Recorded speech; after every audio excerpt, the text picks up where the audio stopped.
বাবা, তুমি কোথায় যাচ্ছ? অফিসে যাচ্ছি বাবা। বাবা, আমাকে একটা আইফোন কিনে দাও। সবার ফোন আছে, শুধু আমার নেই। বাবা জানো এটা অনেক দামি, তোমার জন্য আরো ভালো কিছু নিয়ে আসবো। আর তুমি এখনো অনেক ছোট আছো, এত কম বয়সে মোবাইল দিয়ে কি করবে? না, আমার মোবাইল লাগবেই, না হলে আমি মাদ্রাসায় যাব না। আচ্ছা আচ্ছা বাবা, কাল কিনে নিয়ে আসবো। এ কথা বলে আজিজ সাহেব অফিসে চলে যায়।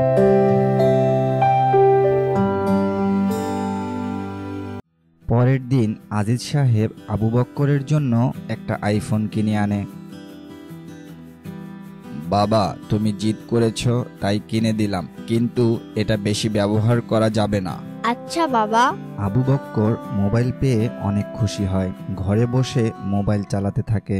আবু বক্কর তার মোবাইলটা সবার সামনে দেখিয়ে গর্ব করে। মোহাম্মদ, দেখো আমার নতুন আইফোন। গেম, ইউটিউব যা ইচ্ছে সব করা যায়। আল্লাহ আমাদের যাই দেন তাতেই সক্রিয় করা উচিত। মোবাইলে এত সময় নষ্ট করা ঠিক না। তোমাদের তো কিছুই নেই, তাই তো কিছুই জানো না। তারপর আবু বক্কর সেখান থেকে চলে যায়। আবু বক্করের মনোযোগ এখন শুধু মোবাইলে।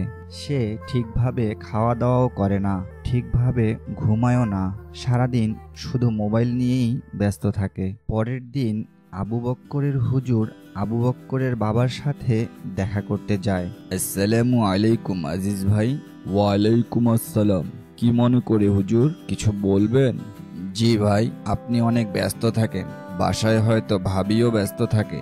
হ্যাঁ ভাই, ব্যস্ততা তো একটু আছে। কেন, কোনো সমস্যা?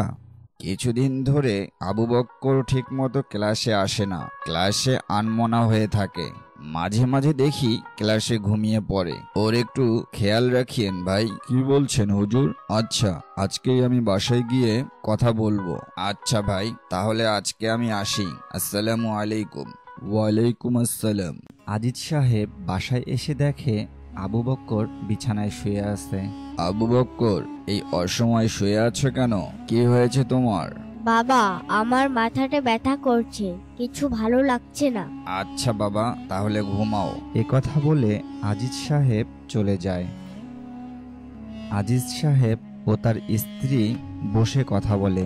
ছেলেটাকে মোবাইলটা কিনে দিয়ে বড্ড ভুল করেছি। হুজুর আজকে অফিসে এসে অনেক কিছু বলে গেছে। আমিও কয়েকদিন ধরে খেয়াল করতেছি, ও ঠিকভাবে খাচ্ছে না। আমাদের মনে হয় ওকে একটা ডাক্তার দেখানো উচিত। হ্যাঁ, দেখি কাল ওকে আমরা ডাক্তারের কাছে নিয়ে যাব।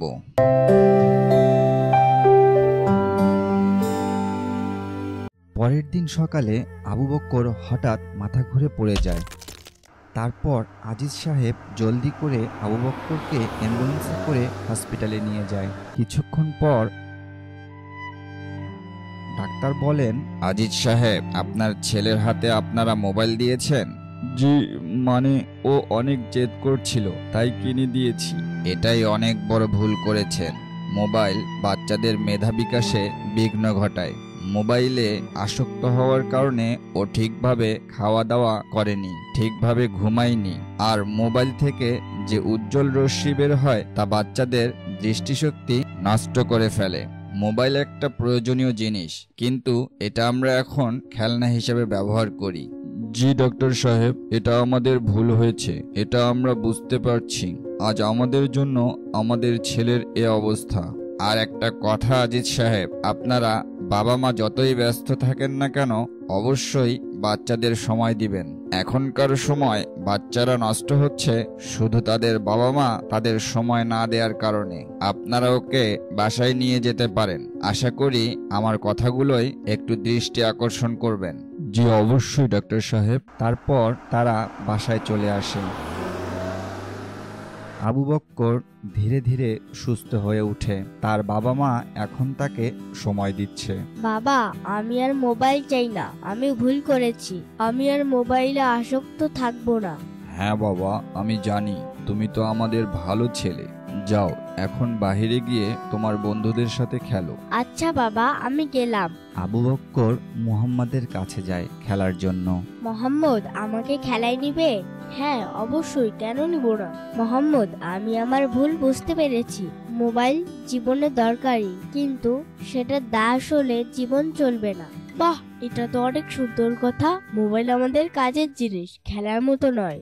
তারপর আবু বক্কর ও মুহাম্মদ খেলতে থাকে। এখন আর আবু বক্কর মোবাইল নিয়ে ব্যস্ত থাকে না, সে মুহাম্মাদের সাথে নামাজ পড়তে যায়।